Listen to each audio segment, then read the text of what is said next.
20 تا 25 لاکھ مسلمان. امریکہ میں 60 لاکھ سے لے کر 90 لاکھ تک کے اندازے بتائے جاتے ہیں, اور آنا جانا اور مختلف پروگرامز طلبہ کی صورت میں اس طریقے سے ہر جگہ مسلمان ہیں. تو اللہ کا شکر ہے کہ اب اس انجمن میں ہم تنہا نہیں ہیں. جیسے غالب نے کہا تھا, گئے دن کے تنہا تھے ہم انجمن میں, میرے ساتھ اب رازداں اور بھی ہیں. اس طریقے سے اللہ کا شکر ہے کہ بڑے مواقع ہیں, اور عیسائی مشنریز نے بھی اپنے رویے میں تبدیلی پیدا کی, کیونکہ انہیں معلوم ہے کہ اب بہت دنوں تک وہ اسلام کے حقائق کو چھپا نہیں سکتے ہیں. چنانچہ اسلام کی تعلیمات براہ راست لوگوں تک پہنچ رہی ہیں. ابھی میں نے ٹائم میں ایک مضمون پڑھا, ٹائم لندن میں, کہ as it is happening in America that if one male embraces Islam, 4 women embrace Islam. It is happening in England also. And this is happening in spite of all the false propaganda which is being made that Islam suppresses women. اس طریقے سے trends بہت ہی خوشگوار ہیں, اور ہمیں توقع ہے کہ انشاءاللہ اور اللہ کے بندے اللہ کے دین کی طرف آئیں گے. ابھی جیسا آپ فرما رہے تھے کہ الحمدللہ لوگ اسلام کی طرف آ رہے ہیں, راغب ہو رہے ہیں, اور اسی کے ساتھ ساتھ آپ نے ایک بہت اہم بات بتائی میڈیا کے تعلق سے, کہ جو اسلام کو غلط طریقے سے پیش کر رہا ہے. اس ضمن میں یہ خلا جو ہے ہم میں کیسے دور ہو کہ میڈیا ایک ایسا ہمارے پاس کوئی ایسا پرچہ نکلے جو نیشنل لیول پر یا انٹرنیشنل لیول پر اس کو قبول کیا جا سکے, جو اسلام کے موقف کو صحیح طریقے سے پیش کر سکے. آپ کی کیا رائے؟ ایک یا 2 پرچے نکالنے سے کام نہیں چلے گا, بلکہ پرنٹ میڈیا سے معاملہ آگے بڑھ کر الیکٹرانک میڈیا تک چلا گیا ہے. انٹرنیٹ کی اہمیت ہو گئی. اس وقت دنیا بھر میں تقریباً 2.70 کروڑ ویب سائٹس ہیں. تو ایک طرف تو ہمیں اپنے نوجوانوں کو ٹرین کر کے جنرل میڈیا میں بھیجنا ہوگا, پرنٹ میڈیا میں, اور جہاں جہاں ہم پرچے نکال سکیں پرچے نکالنا بھی چاہیے, میگزینس. دوسرے یہ کہ ہمیں ریڈیو کا, ٹی وی کا, ان سب چیزوں کا استعمال کرنا پڑے گا. خاص کر ٹی وی ایک بہت ہی پاورفل میڈیا. ابھی ایک لیڈرشپ سروے آیا تھا دسمبر میں ہندوستان کا, کہ ہفتے بھر میں 18 کروڑ ہندوستانی ریڈیو سنتے ہیں, 24 کروڑ ہندوستانی اخبارات اور میگزینس پڑھتے ہیں, اور 33 کروڑ ہندوستانی ٹی وی دیکھتے ہیں. 70 چینلز انڈیا میں اویلیبل ہیں. لہٰذا جو اویلیبل چینلز ہیں اس میں بھی ہمارے پروگرام آئیں, اور 2-1 نئے چینلز بھی ہم بنانے کی کوشش کریں. یہ ہونا چاہیے. اس ٹی وی کے میڈیا کو اور یا اس کی قوت کو تسلیم کرتے ہوئے یہ بڑی افسوس کی بات ہے کہ ہمارے پاس اب تک ایک اسلامک سیٹلائٹ چینل نہیں ہے, اور اس ضمن میں ہماری طرف سے کوئی کام بھی نہیں ہو رہا ہے. کوئی ایسا منصوبہ تیار کیا جا سکتا ہے کہ ایک اسلامک سیٹلائٹ چینل ہو جس میں 24 گھنٹے اسلام کی تعلیمات اور اس کے پیغامات کو عام کیا جا سکے؟ آپ کا مشورہ بہت ہی صائب ہے, ایسا ہونا چاہیے, اور مسلم ممالک کے پاس وسائل کی کمی نہیں. چند سال قبل مجھے سوڈان جانے کا موقع ملا. میں نے دیکھا Middle East Broadcasting Corporation, BBC کی طرح MBC ٹی وی, لیکن اس پہ بھی وہی ہے, فلمیں علمیں, بہت کم اسلامی چیزیں اس کے اندر ہیں. تو انہیں بھی توجہ دینی چاہیے, اور اگر وہ توجہ نہیں دیتے تو انشاءاللہ ہم اس غریب ملک کے لوگ ہم توجہ دیں. جیسے آپ حضرات نے ماشاءاللہ اسلامک ریسرچ فاؤنڈیشن IRF کی طرف سے جو ایک پروگرام کا آغاز کیا ہے, اللہ تعالیٰ اس میں برکت دے گا. ایسے ایک نہیں بہت سے کام ہونے چاہیے, انشاءاللہ اس کے بہت اچھے اثرات پڑیں گے. ہمارے پاس حق ہے, انسانوں کی ضروریات اس حق کے ذریعے ہی پوری ہو سکتی ہیں, لیکن حق جو ہے چھپا ہوا ہے, لوگوں تک پہنچ نہیں رہا ہے. ایک اور اہم بات یہ ہے کہ آج کل میڈیا کے ذریعے اور ٹی وی کے ذریعے اسلام کے ماننے والوں کو تشدد پسند عناصر میں گنا جا رہا ہے, جبکہ یہ بات ایسی نہیں ہے. اس غلط فہمی کو خاص طور سے دور کرنے کے لیے ہم لوگوں نے کیا مؤثر اقدامات کرنے چاہیے؟ ہاں, یہ افسوس کی بات, ہندوستان میں تو ایسا ایک پریوار ہی ہے جس کا مستقل بزنس ہی اسلام کے خلاف غلط فہمیاں پیدا کرنا ہے, تاکہ لوگ اسلام کی طرف جائیں نہیں, اسلام کے حقائق کو دیکھیں نہیں. مغرب میں بھی ایسا ہے, اور وہاں کے سوچنے سمجھنے والے لوگ اس بات کو محسوس بھی کر رہے ہیں. اب مثلاً دیکھیے, کچھ لوگ ٹیررسٹ ہو سکتے ہیں, ان کا اسلام سے کیا تعلق؟ اگر امریکہ ایٹم بم بناتا ہے, ہیروشیما اور ناگاساکی کے 2 لاکھ افراد کو لمحے واحد میں بھاپ بنا کر ایواپریٹ کر کے اڑا دیتا ہے, تو وہ ٹیررسٹ نہیں ہے, حالانکہ وہ گریٹسٹ ٹیررسٹ ایکٹ تھا. اور ہم اسے کرسچن ٹیررزم نہیں کہتے ہیں, لیکن اگر کوئی مسلم ملک کوئی بم بناتا ہے تو اسے ہم اسلامک بم کیوں کہتے ہیں؟ یہ غلط چیز. اور اسی طریقے سے امریکہ کو ہی دیکھیے. امریکہ میں ٹیررزم کا جو سب سے بڑا واقعہ ہوا جس میں تقریباً 250-300 افراد آنے واحد میں مار دیے گئے، وہ اوکلاہوما کا واقعہ تھا. ایک کرسچن نے کیا تھا، وہ اسے ہم کرسچن ٹیررزم تو نہیں کہتے.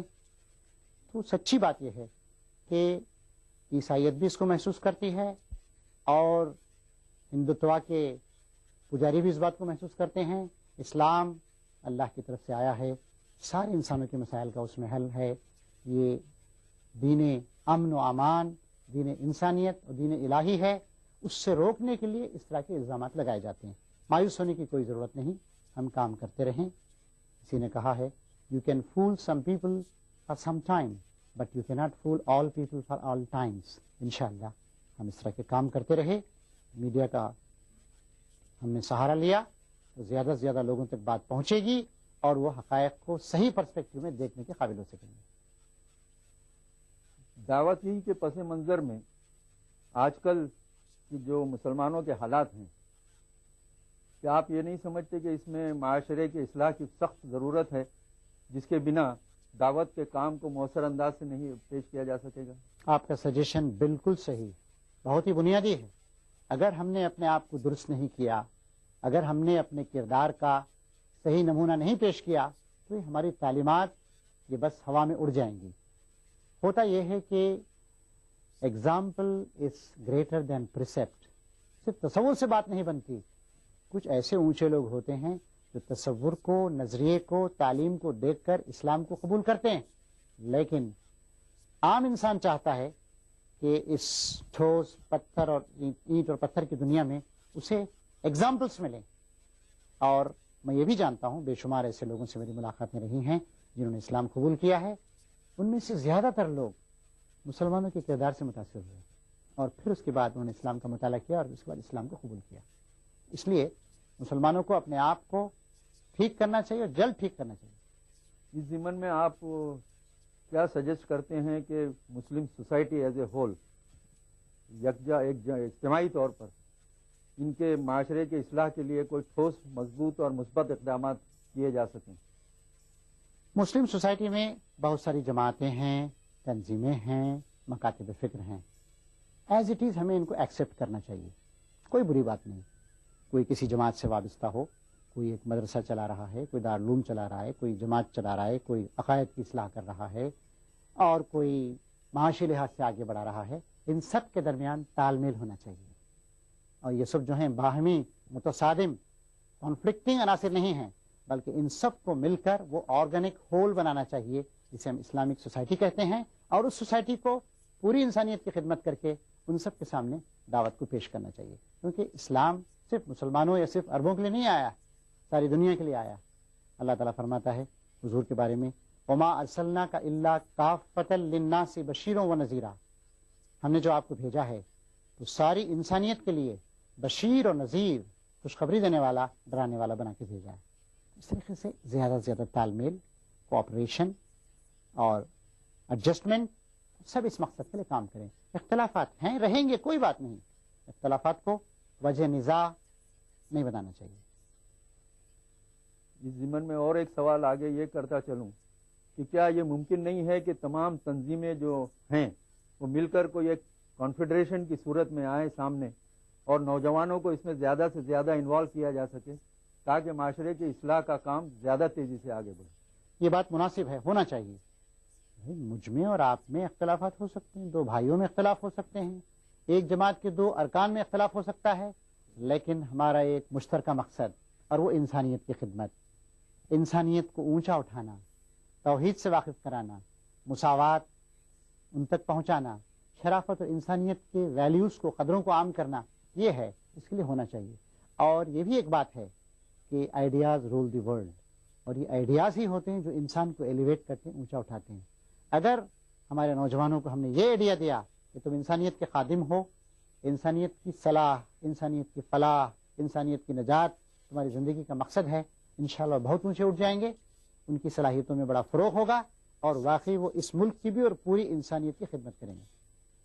اس ضمن میں اس سوال کو تھوڑا سا آگے بڑھاتا ہوا چلوں میرے رائے سے آپ اتفاق کریں گے کہ موجودہ مسلمانوں کی حالت بلکہ صدیوں سے ایسا چلا آ رہا ہے کہ ہم تعلیم کے میدان میں پیچھے ہونے کی وجہ سے تمام خرابیاں جو ہیں ہم میں آ گئی ہیں.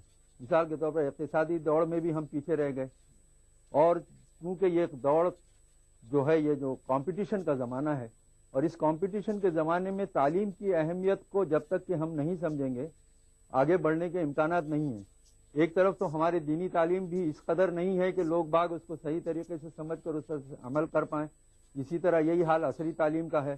کوئی ایسا خاکہ تیار ہے آپ لوگوں کے پاس کہ جس کے ذریعے عصری اور دینی دونوں تعلیم کو عام کیا جا سکے؟ یہ بات بالکل صحیح ہے. بلکہ نبی کریم صلی اللہ علیہ وسلم کو جس عظیم مشن پر مامور کیا گیا اس کا پہلا حکم یہ تھا کہ اقرا باسم ربک الذی خلق, پڑھ اپنے رب کے نام سے جس نے تخلیق کی ہے. تو اس سے بات سمجھ میں آتی ہے کہ علمی کام, سمجھانے بجھانے کا کام, ایجوکیٹ کرنے کا کام بہت زیادہ اہم. اس میں ایک طرف تو دین کی تعلیم ہونی چاہیے, اور اسلام دین اور دنیا کی تعلیم کو الگ الگ کرنے کا قائل نہیں. ہمیں سکھایا گیا یہ دعا کرنا کہ ربنا آتنا فی الدنیا حسنۃ وفی الآخرۃ حسنۃ وقنا عذاب النار. اے اللہ ہمیں دنیا کی بھلائی بھی عطا فرما, آخرت کی بھلائی بھی عطا فرما, اور دوزخ کے عذاب سے بچا لے. تو دین اور دنیا یہ دو الگ الگ حقائق نہیں ہیں بلکہ ایک ہی کنٹینیویشن. لہذا ہمارے نوجوانوں کو, ہماری نسلوں کو, مردوں کو, عورتوں کو, سب کو تعلیم حاصل کرنی چاہیے. زبانوں کی تعلیم, ہیومینٹیز کی تعلیم, سائنسز کی تعلیم. بلکہ میں یہ عرض کروں گا کہ تعلیم کے ساتھ ساتھ ہمیں قوت بھی حاصل کرنی چاہیے, ظالم کا ہاتھ پکڑنے کے لیے اور مظلوم کی حمایت کرنے کے لیے. ہمیں وسائل, ریسورسز بھی حاصل کرنے چاہیے. یہ سب اللہ تعالیٰ کی نعمتیں, اور ان سب کے ذریعے سے ان سب کو استعمال کر کے ہمیں انسانیت کی خدمت کرنی چاہیے. یہ صرف ایک تبلیغ یعنی کہ پہنچا دینے کا کام نہیں, بلکہ پورے معاشرے کو, پوری دنیا کو بدلنے کا کام. اس طریقے سے ہدایت, تعلیم, معاشی قوت, معاشرتی چیزوں سے, اخلاق سے, دولت سے, وسائل سے, ہر چیز سے ہم کو اس دعوت کو سب کے سامنے پیش کرنا چاہیے. ضمن میں ایک سوال جو میرے ذہن میں ابھر رہا ہے اس وقت, وہ یہ کہ خصوصاً تقسیم ہند کے بعد ایک خلا سا پیدا ہو گیا تھا مسلمانوں کے درمیان لیڈرشپ کا, اور ایک بڑا اور بیشتر طبقہ مسلمانوں کا ہندوستان میں جماعت کی طرف بڑی پر امید نظروں سے دیکھ رہا تھا کہ ان کے آنے والے دنوں میں جو مسائل ان کے سامنے آئیں گے ان کا حل جماعت مؤثر طریقے سے نکالے گی. مثال کے طور پر جو تعلیم کی بات آپ نے کی, یہ بات صحیح ہے کہ ہم کو یہ سب کچھ کرنا چاہیے, مگر کیا ٹھوس اور عملی طریقے سے سکولز اور کالجز کا نظام یا اس کا اہتمام اگر جماعت اپنی طرف سے انیشیٹ کر کے کرتی تو شاید ایک ماڈل یا ایک ایگزامپل بن سکتی تھی اس معاملے میں. میں آپ کی بات سے اتفاق کروں گا کہ آزادی ہند کے بعد, تقسیم کے بعد ایک خلا پیدا ہو گیا. لیکن میں ایک اور بات پر بھی توجہ دلاؤں گا. آزادی ہند کو 52-53 سال ہو گئے, کب تک ہم اس کا ذکر کرتے رہیں گے؟ پرانی داستانیں ختم ہو گئی. اب نئی منزلیں ہیں, نئے راستے ہیں, نئے عزائم ہونے چاہیے. تو دوسری بات آپ نے یہ فرمائی کہ جماعت اسلامی نے اس سلسلے میں کیا کیا ہے. اللہ کا شکر ہے کہ جماعت اسلامی یہ موسٹ آرگنائزڈ جماعت ہے, پورے ہندوستان میں کام کر رہی ہے, تعلیم کے میدان میں بھی اس نے کام کیا ہے. جماعت اسلامی کا اصل کنٹریبیوشن یہ ہے کہ اس نے انسپائر کیا لوگوں کو. اس نے کہا کہ پورا کام ہم نہیں کر سکتے, جہاں جو لوگ ہیں پرائمری سیکشن میں, سیکنڈری سیکشن میں, ہائر ایجوکیشن کے سیکشن میں, دینی تعلیم کے سیکشن میں کام کریں. چنانچہ جماعت نے یعنی 1950 کے اولین سالوں میں ہی, 50s میں ہی ایک ایسا کورس آف اسٹڈی تیار کیا جس میں دینی دنیوی دونوں تعلیموں کو 10ویں کلاس تک سمو دیا گیا. اور بھی اللہ تعالیٰ کا شکر ہے کہ ہم انسپائر کرتے رہے, سپورٹ کرتے رہے, مختلف لوگوں نے کام کیا ہے. اور یہ بھی ہمیں ماننا چاہیے کہ ہمارے مختلف مسلم سوسائٹیز, انجمنوں, اداروں وغیرہ کے تعاون سے لٹریسی اب بڑی ہے. اب تو میڈیکل کالج بھی کھل رہے ہیں. ایک میڈیکل کالج سب سے پہلے مثال کے طور پر الامین میڈیکل کالج کھلا کرناٹک میں, پھر اس کے بعد کٹیہار میں ایک کھلا, اور پھر اس کے بعد ایک اور میڈیکل کالج اب حیدرآباد میں کام کر رہا ہے. ابھی اس سال 2 میڈیکل کالج کھلے ہیں, ایک گلبرگہ کرناٹک میں اور دوسرا مینگلور میں. ایک مثال دے رہا ہوں, صرف میڈیکل کالج ہی مطلوب نہیں ہے, اللہ کا شکر ہے کہ مختلف میدانوں میں کام ہو رہا ہے. پھر بھی قافلے دیکھ اور ان کی گرم رفتاری بھی دیکھ تو ہمیں we have to keep pace with the time. انشاءاللہ یہ ملک ایک جمہوری ملک ہے, یہاں بڑی گنجائشیں ہیں اور ہمارے اندر بڑی صلاحیتیں ہیں. ہم نے اس ملک کو متحد کیا, ہم نے اس ملک کو ایک نام دیا, ہم نے اس کو تہذیب دی, ہم نے اس کو توحید دی, اور بھی ہم انشاءاللہ اس ملک کو بہت کچھ دیں گے. اس کے لیے ہم مسلمانوں کو مضبوط ہونا ہے اور تعلیمی اخلاقی ہر لحاظ سے آگے بڑھنا ہے. کوئی تاریخ کا ایسا واقعہ مختصراً آپ بتائیں جس سے کہ اسلام کا پیغام پہنچے لوگوں تک. جی ہاں, نبی کریم صلی اللہ علیہ وسلم نے جب مکہ فتح کیا تو آپ کے لیے اس وقت بات ممکن تھی کہ آپ نے مخالفین کو کچل دیتے, لیکن آپ نے کیا کہا؟ آپ نے کہا لا تثریب علیکم اليوم اذهبوا فانتم الطلقاء. آج کے دن تم سے کوئی مواخذہ, تمہاری کسی پچھلی غلطی پر کوئی مواخذہ پکڑ نہیں ہے, تم سب کے سب آزاد انسانوں جا سکتے ہو. پھر آپ نے کہا کہ تمہارا رب ایک ہے اے انسانوں, اور تمہارا باپ آدم بھی ایک تھا, تم سب کے سب آدم کی اولاد ہو, تمہیں مٹی سے بنایا گیا ہے, تمہاری بھلائی اسی میں ہے کہ تم اللہ وحدہ لا شریک کے آگے سر اطاعت خم کر دو. تو نبی کریم صلی اللہ علیہ وسلم کی یہ بات بڑی قیمتی ہے. آج یہ بات ہمیں یاد رکھنی چاہیے اور ساری انسانیت کو بتانی چاہیے. اسی کے ذریعے بھارت کا بھی کلیان ہوگا اور اسی کے ذریعے سے ساری انسانیت کا بھی سیلویشن ہوگا. وقت کی کمی ہے, جی تو چاہتا ہے کہ آپ سے گفتگو کرتے رہیں, مگر آخری سوال آپ سے کروں گا, اور وہ سوال ہے یہ کہ آپ جاتے جاتے ہمارے شائقین اور عوام کے لیے کوئی اسلام کا ایسا اہم پیغام دیں دعوتی نقطہ نظر سے حضور اکرم صلی اللہ علیہ وسلم کی سیرت کے روشنی میں, کہ لوگوں تک یہ بات سمجھ میں آئے کہ اسلام جو ہے امن کا گہوارہ ہے. اسلام پر اگر آپ غور کریں, سلم سے نکلا ہے, یہ جو اس کا مادہ ہے اس کا مفہوم ہی ہے پیس, امن, سلامتی, شانتی. مطلب یہ ہے کہ تم اگر اس کائنات کے مالک خدا کے ساتھ امن و شانتی کے ساتھ رہنا چاہتے ہو, کائنات کے ساتھ امن و شانتی کے ساتھ رہنا چاہتے ہو, عام انسانوں کے ساتھ امن و شانتی کے ساتھ رہنا چاہتے ہو, اور خود اپنے ساتھ اپنی فطرت کے ساتھ انصاف کرنا چاہتے ہو, تمہیں اس ہدایت کو, اس رہنمائی کو قبول کر لینا چاہیے. نبی کریم صلی اللہ علیہ وسلم رحمت للعالمین تھے. آپ نے سارے انسانوں کو محبت کے ساتھ بلایا, آپ نے انسانوں کو اونچا اٹھایا, انسانوں کو گلے لگایا, اور وہ لوگ جو دبے ہوئے تھے, کچلے ہوئے تھے, وہ نبی کریم صلی اللہ علیہ وسلم کی طرف دوڑ دوڑ کر آئے. اسلام میں آج بھی وہ پوٹینشیلٹی ہے. محمد علی کلے کی مثال دیکھیے, اتنا بڑا لکھپتی, کروڑپتی, ایک اتنا بڑا سپورٹس مین, اس نے کیوں اسلام قبول کیا؟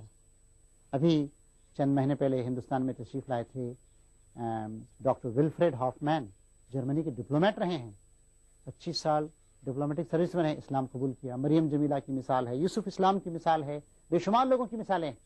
ادھر تازہ ترین مثال کملا سریا صاحبہ کی ہے. اسلام واقعی امن کا, محبت کا, انسانیت کا, شرافت کا, انسانی خودداری کا, ظلم کے خلاف جہاد کا, اور مظلوموں کی مظلوموں کی حمایت کا دین. تو ضرورت ہے اس ملک کو آج, جہاں جھگڑے ہیں, فساد ہیں, جہاں لوگوں کو کچلا جا رہا ہے, استحصال ہے, کہ اسلام کے اس پیغام کو ہم پیش کریں. ہم بھی اور جو غیر مسلم اسلام سے متاثر ہیں سب مل کر انشاءاللہ اس پیغام کو پیش کریں گے, اور تمام مسلمانوں کو اس معاملے میں مدد کرنی چاہیے, اور غیر مسلم بھائی بھی انشاءاللہ ہماری مدد کر رہے ہیں, کریں گے. یہی میرا پیغام. وآخر دعوانا الحمدللہ رب العالمین. جزاک اللہ.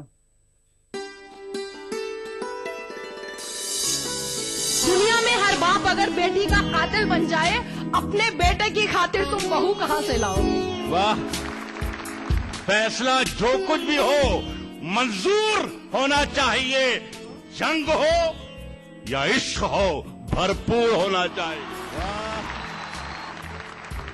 وہ زندگی کی حقیقت کہاں سمجھتے ہیں, ستارے چاند کی قیمت کہاں سمجھتے ہیں. واہ, پیار پر اس کے بھروسہ میں کروں بھی کیسے, دوستوں کو میری ہر بات بتا دیتا. کہ وہ کیا جانے محبت کی بڑی قیمت چکائی ہے, خلاف اپنے بہت دن تو زمانہ کر لیا. واہ,